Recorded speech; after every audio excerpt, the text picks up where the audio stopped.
Hello everybody, मेरा नाम है पुलकित शर्मा और स्वागत है आपका अपने यूट्यूब चैनल अतुलिया एडुकेयर में। तो आज हम लोग क्लास 10th का इकोनॉमिक्स में globalisation and the Indian economy में मोस्ट इम्पॉर्टेंट क्वेश्चंस करने वाले हैं। ठीक है, शुरुआत करने से पहले जिसने भी अब तक सब्सक्राइब नहीं किया है, आई रिक्वेस्ट कि सब्सक्राइब करो।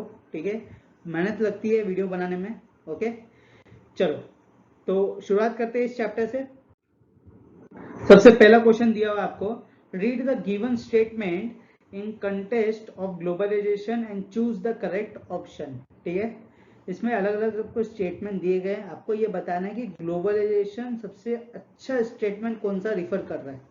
ठीक है, तो यहाँ पे सबसे पहला क्वेश्चन दिया है, सबसे पहला स्टेटमेंट दिया हुआ है, it is only way to economic development of the country, interlinks only production based activities is dispersed locations in the world।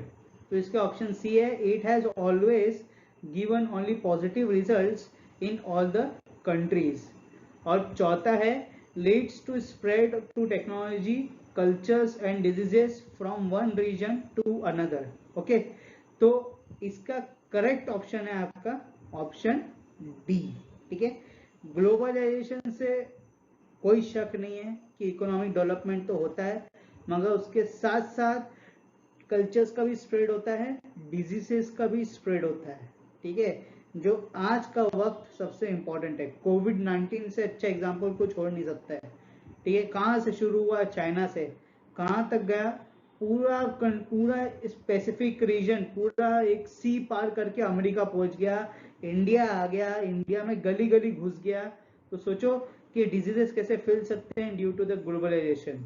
ठीक है, तो अगर बेनिफिट्स भी हैं तो ड्रॉबैक्स भी हैं ग्लोबलाइजेशन के। ओके, तो इसमें एक स्टेटमेंट चूज करने के लिए बोला था जो डिटरमाइन करता है ग्लोबलाइजेशन टर्म से, so that is option D is the correct answer.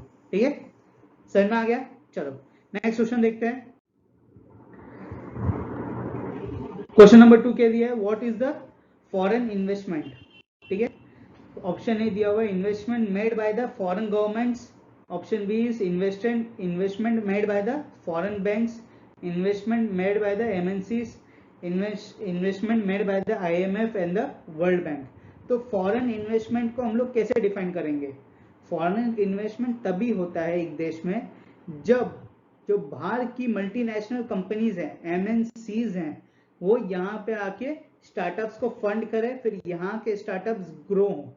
ठीक है, जैसे अब अगर आप अभी सिनेरियो देखोगे, अभी इस साल का या 4-5 साल में सबसे ज्यादा जो फॉरेन इन्वेस्टमेंट आ रहा है पूरे वर्ल्ड से, वो आ रहा है इंडिया में, जिसके वजह से हर 5 से 8 दिन के अंदर एक यूनिकॉर्न स्टार्टअप पैदा हो रहा है।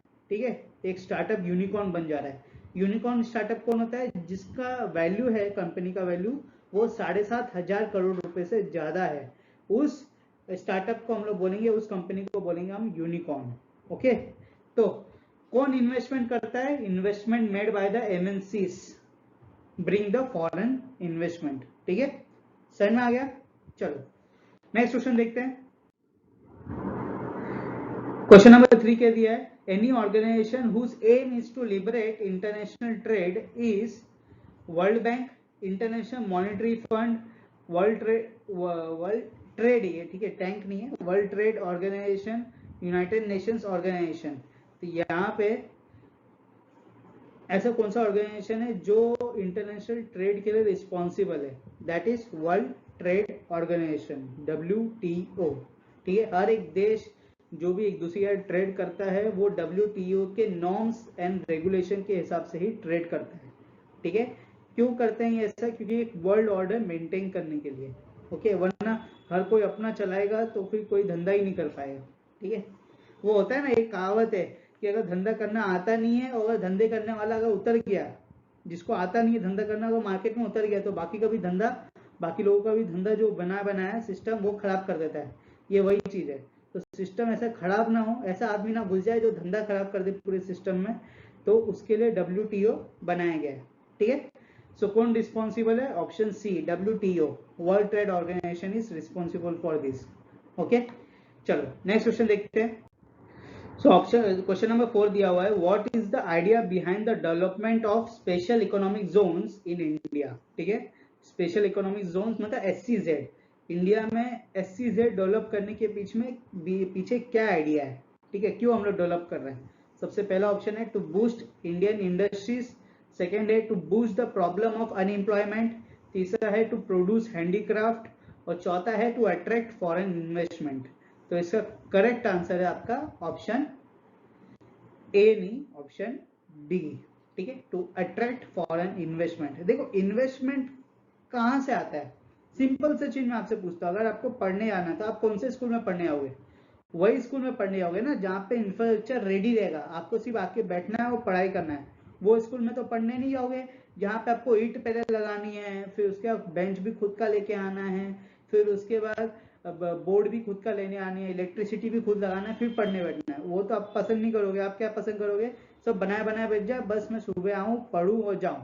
ठीक है, तो वही चीज है, हर एक जो इन्वेस्टर है, जो इन्वेस्ट करना चाहता है, वो ये सोचता है कि मैं एक ऐसी कंट्री में जाऊं जहां पे रूल्स एंड रेगुलेशन ऐसा हो कि मैं आऊं एक दिन में मेरा पेपर वर्क हो जाए और मैं अपनी इंडस्ट्री सब एक जगह बनाई बनाई हो। ठीक है, सिर्फ आके मेरे को प्लग इन प्ले करना है। ठीक है, आके मैं अपना धंधा करना तुरंत शुरू करूँ, उसमें उसका टाइम वेस्ट ना हो, क्योंकि जितना टाइम लगेगा उसको उतना उसका धंधे में नुकसान होगा।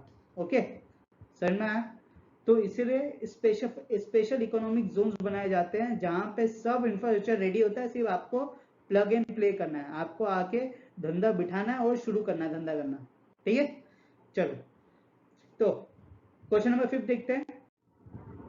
क्वेश्चन नंबर 5 क्या दिया हुआ है, रिमूविंग बैरियर्स और restrictions set by the government is known as privatisation, liberalisation, globalisation, industrialisation. तो रिमूविंग बैरियर्स और restriction by the government is known as liberalisation. ठीक है, तो यहाँ पे option B is the correct answer. ठीक है, तो क्वेश्चन नंबर 6 दिया हुआ है यहाँ पे, when and where did the Ford Motors set up their large plant in India। ठीक है, सबसे पहले फोर्ड मोटर्स ने इंडिया में कहाँ प्लांट स्टैब्लिश किया था। ओके, सबसे पहला ऑप्शन है 1995 इन पुणे, 1985 गुरुग्राम, 95 चेन्नई, 2005 मुंबई। तो सबसे पहले फोर्ड मोटर्स ने अपना प्लांट स्टैब्लिश किया था इंडिया में एट ईयर 1995 इन चेन्नई। ठीक है, so option C is the correct answer. Okay, चलो नेक्स्ट क्वेश्चन देखते हैं। ओके, सो क्वेश्चन नंबर 7 में आपको दो कॉलम दिए गए हैं, कॉलम ए कॉलम बी। ठीक है, आपको मैच करना है। ओके, आपको बताना है चारों ऑप्शन में से कौन से करेक्ट ऑप्शन है। ओके, तो चलिए देख लेते हैं क्या क्या आपको दिया हुआ है कॉलम ए और कॉलम बी में। कॉलम ए में पहला ऑप्शन दिया हुआ है MNCs buy at cheap rates from small products, और कॉलम बी में दिया हुआ है आपको ऑटोमोबाइल्स। तो जैसे कॉलम ए के सेकेंड ऑप्शन में दिया है quotas and taxes on imports are used to regulate trade. Column B में उसके सामने दिया हुआ गया है garments, footwear, sports items. Column A में ऑप्शन सी दिया गया है Indian companies who have invested abroad. Column B में दिया हुआ है Tata Motors, Infosys, Ranbaxy's. Several column A के ऑप्शन 4 में दिया गया है several MNCs have invested in setting up the factories in India for production। और कॉलम बी में ऑप्शन डी में दिया गया है ट्रेड बैरियर्स। ठीक है, तो आप लोग को मैच करना है और बताना है कि कौन सा इन चारों में से करेक्ट ऑप्शन है। ओके, तो इसमें सिर्फ मैचिंग में फोकस करो। सबसे पहला क्या दिया है, MNCs buy at cheap rates from small producers. ये प्रोडक्ट्स नहीं है, प्रोड्यूसर्स है। ठीक है, तो एमएनसीज चीप रेट्स में बाय करती हैं फ्रॉम स्मॉल प्रोड्यूसर्स। क्या क्या एमएनसी बाय कर सकती है स्मॉल प्रोड्यूसर्स से चीप रेट में, दैट कुड बी, इनमें से अगर आप देखोगे तो ऑटोमोबाइल तो नहीं है, सेकेंड आपको दिया गया है गारमेंट, फुटवेयर, स्पोर्ट्स आइटम्स, तीसरा दिया गया आपको टाटा मोटर्स, इंफोसिस, रैनबैक्सी, और चौथा गया ट्रेड वेरियस। तो यहाँ पे आपको क्लियरली दिखता है ऑप्शन बी। ठीक है, तो फर्स्ट का हो गया आपका बी, तो यहाँ पे लिख लेते हैं हम लोग फर्स्ट का बी। ठीक है, फिर उसके बाद quotas and taxes on imports are used to regulate trade. तो कोटाज और टैक्सेस अगर ट्रेड में ज़्यादा लगेंगे तो उससे क्या क्रिएट होगा, ट्रेड बैरियर क्रिएट होगा। तो इसका मतलब सेकेंड का आंसर है डी। ठीक है, यहाँ पे लिखो सेकेंड का डी। फिर यहाँ पे थर्ड क्या दिया गया है आपको, Indian companies who have invested in abroad. ऐसे कौन कौन से इंडियन कंपनीज हैं जिसने अब्रॉड में इन्वेस्ट किया है, that is option C, Tata motors, Infosys, Ranbaxy. तो यहाँ पे थर्ड का हो गया आपका, थर्ड का हो गया आपका सी। तो यहाँ पे अगर आप देखोगे चार ऑप्शन में से चौथा करने की जरूरत ही नहीं, चौथा अपने आप पता चल जाएगा। तो यहाँ पे अगर आप देखोगे तो फर्स्ट का ए नहीं है, फर्स्ट का बी है, सेकंड का सी, ये डी दिया हुआ है नहीं। यहाँ पे देखो फर्स्ट का बी, सेकंड का डी, थर्ड का सी, यही है। तो करेक्ट ऑप्शन क्या हो गया आपका, option C is the correct answer. ठीक है, समझ में आ गया। चलो नेक्स्ट क्वेश्चन देखते हैं। इसमें क्या क्वेश्चन दिया हुआ है यहाँ पे भी वही दिया हुआ, आपको दो कॉलम दिए गए। ठीक है, आपको यहाँ पे मैच करना है। तो यहाँ पे सबसे पहले दिया टाटा मोटर्स, सेकंड दिया एशियन पेंट्स, थर्ड दिया इन्फोसिस, चौथा दिया सुंदरम, सुंदरम क्या लिखा है ये, अच्छा फास्टनर्स। ठीक है, अब यहाँ पे आपको पहला दिया हुआ है नट्स एंड बोल्ट्स, सेकंड दिया आईटी, ऑटोमोबाइल, पेंट्स। अच्छा, आपको बेसिकली इसमें यह बताना है कि कौन सी कंपनी क्या प्रोडक्ट के किस एरिया में काम करती है, उनका एरिया ऑफ एक्सपर्टीज क्या है। ठीक है, कौन से एरिया में काम कर रही है। तो यहाँ पे अगर आप सबसे पहले देखोगे आपका क्या दिया हुआ, टाटा मोटर्स दिया हुआ। तो टाटा मोटर्स जनरली मोटर्स दिया है, इसका मतलब ऑटोमोबाइल में काम करते होंगे। ठीक है, तो यहाँ पे फर्स्ट का हो गया आपका सी। ठीक है, तो फर्स्ट का सी, इसका मतलब यहाँ पे अगर आप देखोगे तो यहाँ पे आपको सिर्फ दो ही ऑप्शन मिलते हैं, एक है ऑप्शन ए और ऑप्शन डी। तो ऑप्शन बी और ऑप्शन सी तो निकल गया, तो इन दोनों को काट दो पहले, ये दोनों तो है नहीं। ठीक है, अब दूसरा देखते हैं एशियन पेंट्स जो हैं। अगर आपको चारों में से दो तीन भी पता चल गया ना तो आपको करेक्ट हो गया, दो भी पता चल गया तो करेक्ट है। ठीक है, तो चारों पता करने की जरूरत नहीं है। एशियन पेंट्स, एशियन पेंट सबको पता है क्या करता है, अपने घरों में पेंट करता है। तो सेकंड का डी। ठीक है, तो अगर आप देखोगे ऑप्शन ए ऑप्शन डी में फर्स्ट का सी दोनों था, यहाँ पे सेकंड का डी है, तो यहाँ पे सेकंड का बी है। तो इसका मतलब आपका करेक्ट ऑप्शन हो गया ऑप्शन ए। ठीक है, देखा कैसे मैंने सिर्फ दो में ही बता दिया। अगर आप देखोगे थर्ड वाले में भी, तो यहाँ पे इन्फोसिस का क्या काम है, इन्फोसिस इज आईटी कंपनी। ठीक है, आईटी सॉफ्टवेयर कंपनी। तो थर्ड का हो गया बी और फोर्थ का एक ही बचा, दैट इज ए। ठीक है, समझ में आ गया। चलो नेक्स्ट क्वेश्चन देखते हैं आप। तो क्वेश्चन नंबर 9 दिया हुआ है, find the incorrect option from the following. ठीक है, तो यहाँ पे आपको इनकरेक्ट ऑप्शन बताना है from the given option, given statement. Okay, सबसे पहला दिया हुआ statement, MNCs plays an important role in liberalisation process. फिर सेकेंड दिया हुआ है MNCs control the production in more than one country. फिर इसके MNCs compete with the local producers directly। तीसरा है MNCs set up their production unit close to market. Okay, तो यहाँ पे आपका जो इनकरेक्ट ऑप्शन है that is option A, MNCs plays an important role in liberalization process. This is the incorrect option। देखो MNCs क्या है, MNCs एक्चुअली है multinational companies. Okay, multinational companies नाम से पता चल रहा है ऐसी कंपनीज जो अलग अलग नेशन में है, तो उसको बोलते हैं मल्टीनेशनल कंपनीज। ओके, उनका काम क्या, उनका काम बेसिक कंपनी का काम क्या होता है, धंधा बनाना। ठीक है, प्रॉफिट देना। तो उनको कोई मतलब नहीं पड़ता है कि कौन सी कंट्री में क्या है। जिस कंट्री में रेगुलेशंस बहुत इजी होंगे और मैन पावर चिप रहेगी, वो वहां पे चले जाएंगे अपना प्रोडक्शन यूनिट बिठाने। ठीक है, अब एमएनसीज जैसी ये कंट्री, जनरली बोला जाता है कि एमएनसीज जो ज़्यादा एमएनसीज जिस कंट्री में होती हैं, इसका मतलब वहाँ का जो रूल्स एंड रेगुलेशन है वो बहुत ही अच्छा है, फेवरेबल है फॉर द बिजनेसेस। ठीक है, अब क्या होता है एमएनसीज जो भी कंट्री में आती है वो सबसे पहले लोकल जो वो अपना एक सेटअप करती है पूरा, ठीक है। तो उसकी वजह से क्या होता है, जो वहाँ के लोकल प्रोड्यूसर्स है वो लोकल कंपनीज को वहाँ पे कंपटीशन देती है, ओके। दूसरा चीज़ ये है कि वो अपने प्रोडक्शन यूनिट बैठाती है, ओके। और जैसे मैंने वो बताया एमएनसीज क्या होती है, मल्टीनेशनल, तो एक से ज़्यादा कंट्री में वो पहले से ही रहती है, ओके। तो यहाँ पे option A is the incorrect option, okay. Liberalisation process में एमएनसीज का इतना कोई बड़ा भाग नहीं है, okay. Liberalisation is an liberalisation process मैं बोलूँ is an type of law and order, ठीक है। उसमें एमएनसीज का इतना बड़ा कोई कंट्रीब्यूशन नहीं होता है। एमएनसीज उसी कंट्री में जाती है जहाँ पे रूल्स एंड रेगुलेशंस बहुत ही इजी होते हैं, ओके।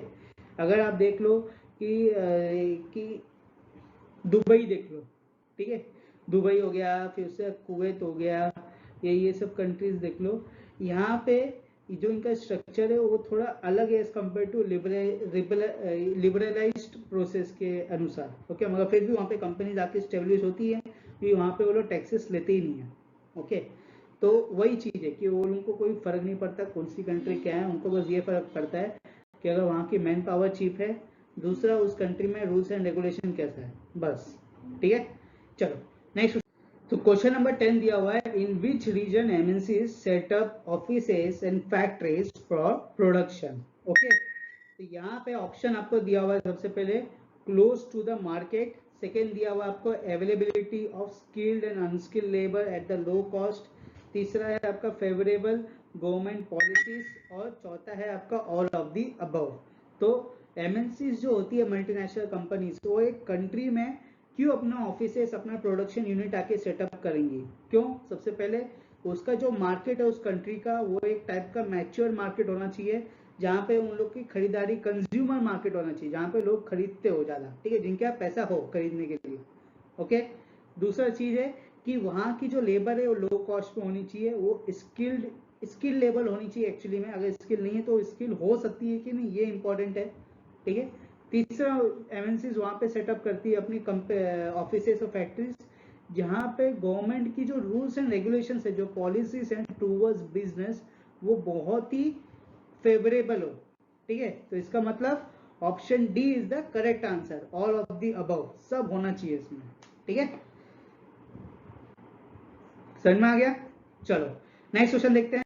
तो आपको क्वेश्चन नंबर 11 पूछा गया है यहाँ पे, Ford motors entered the Indian automobile businesses in collaboration with which Indian manufacturer, ठीक है। देखो इंडिया में एक पॉलिसी है कि जो भी बाहर की कंपनीज है, ओके, जब वो इंडिया में आएंगी अपना प्रोडक्शन यूनिट बढ़ाएंगी, जो भी काम करेंगी वो इंडियन कंपनी के साथ कोलैबोरेट करके करेंगी, ठीक है। उससे क्या होगा कि जो इंडियन कंपनी को एक्सपर्टीज नहीं होगी ना, उस इंडियन कंपनी को उस टेक्नोलॉजी में एक्सपर्टीज भी हो जाएगी, ठीक है। साथ साथ वो मार्केट भी कैप्चर कर पाएंगे, okay.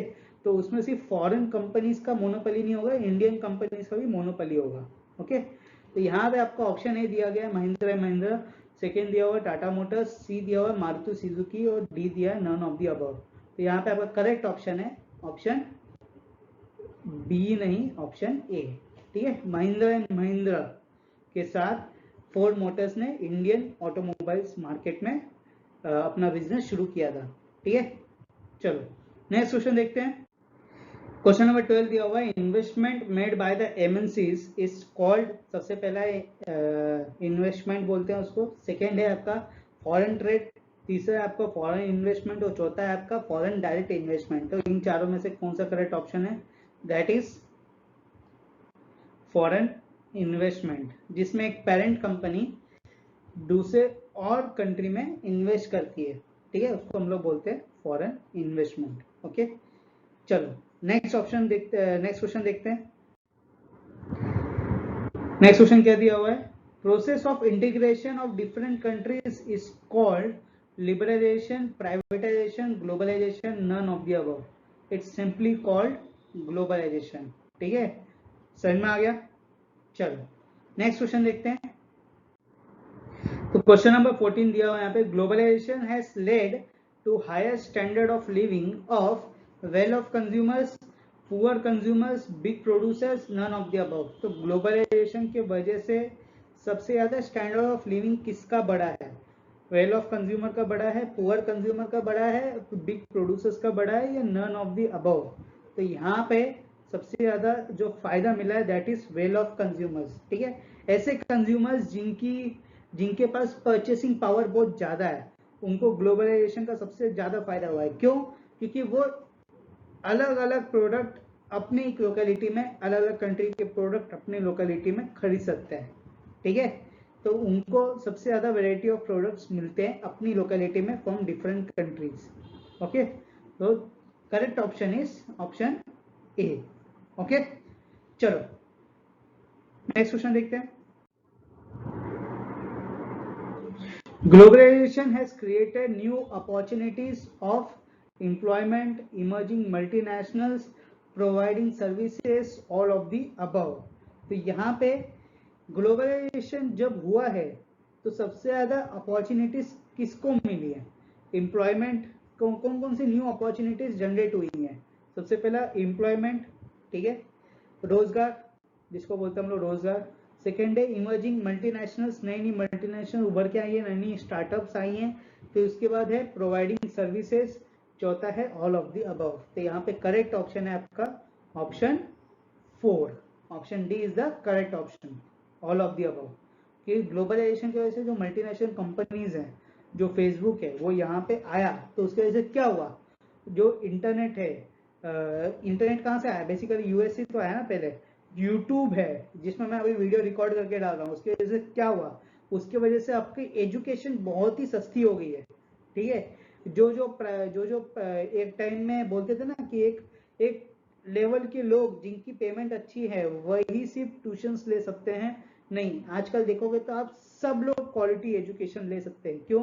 Because of the globalisation. वो कंपनीज यहाँ पे आई, हमारे जो नेचर है उसमें उन्होंने इफेक्ट किया, उसके वजह से हमें जो चीज बहुत महंगी पड़ती थी वो बहुत सस्ते पड़ने लगी।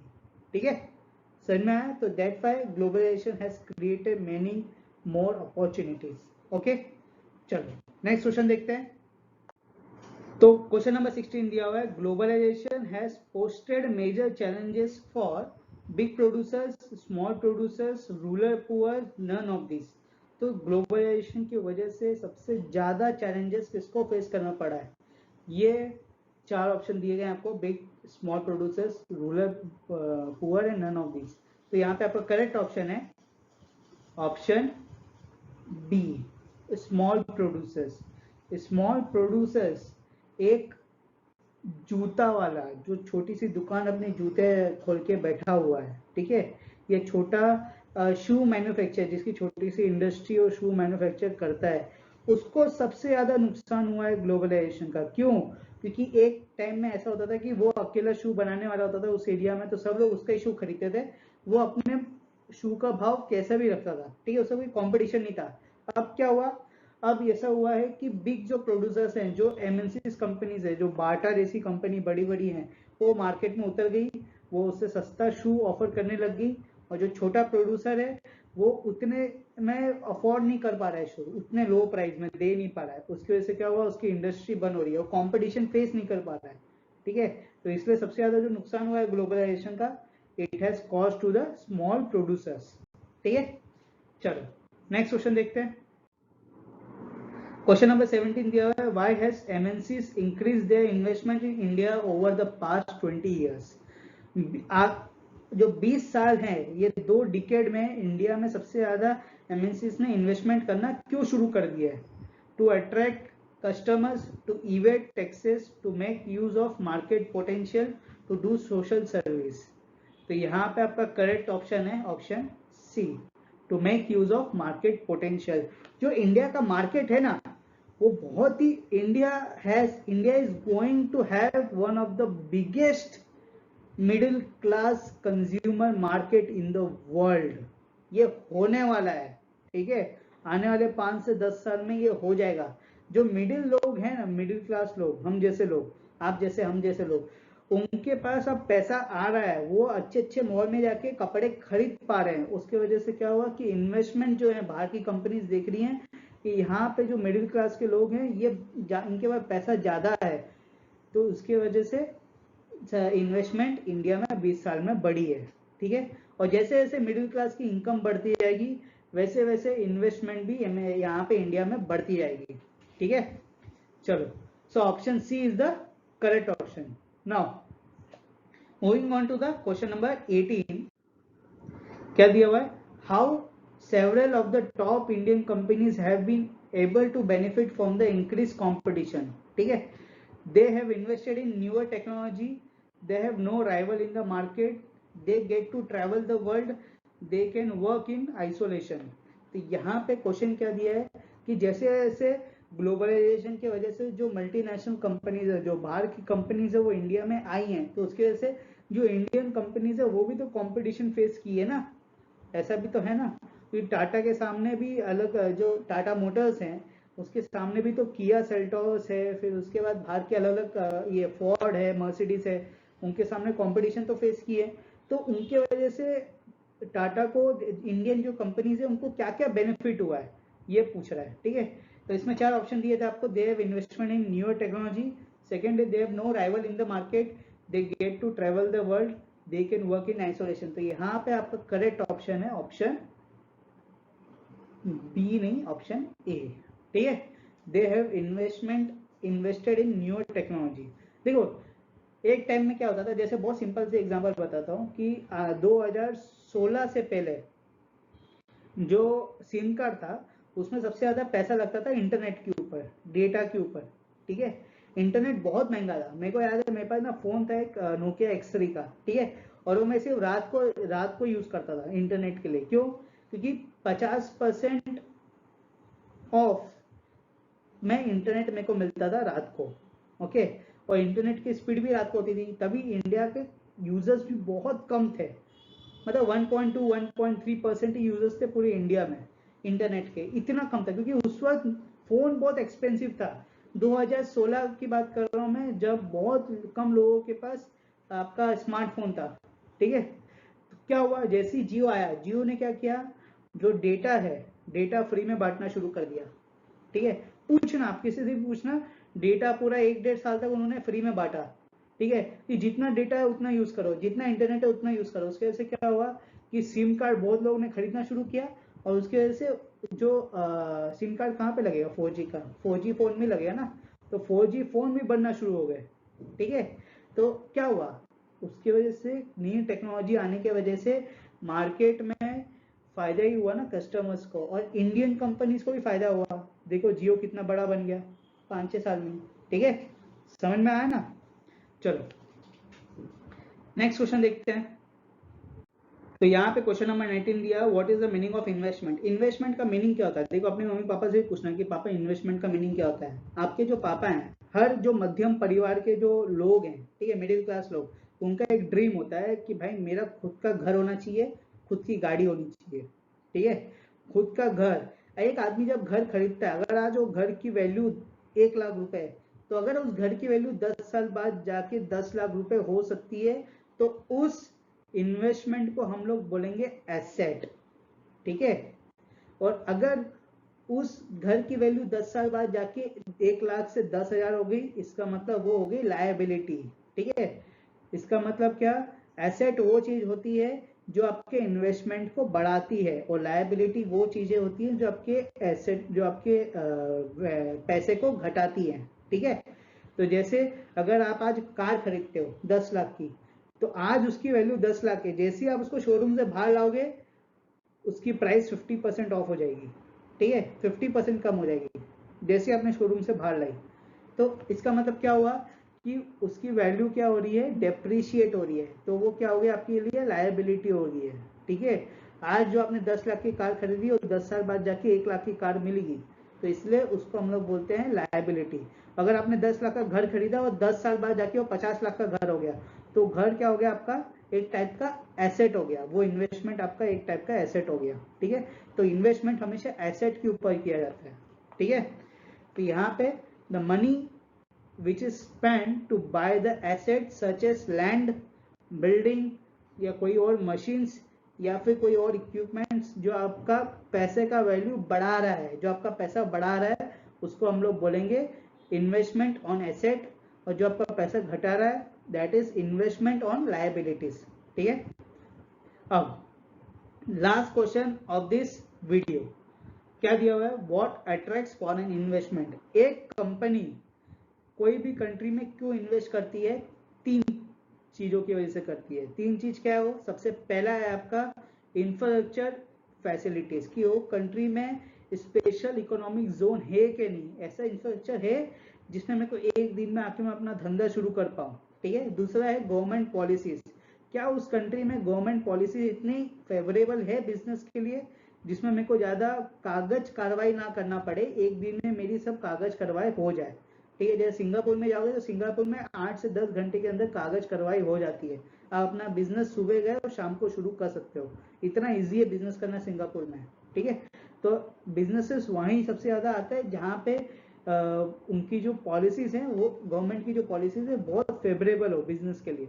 ठीक है, और तीसरा क्या है, मार्केट, कि मार्केट कितनी बड़ी है, मार्केट के बाद पैसा है खरीदने का, प्रोडक्ट मेरा है क्या नहीं, वो इंपॉर्टेंट है। ठीक है, अगर ये तीन चीज है, इंफ्रास्ट्रक्चर फैसिलिटीज, सेकेंड आपका गवर्नमेंट पॉलिसीज, तीसरा है मार्केट, अगर ये तीन चीज है तो कोई भी कंपनी एक कंट्री में फॉरेन इन्वेस्टमेंट करती है।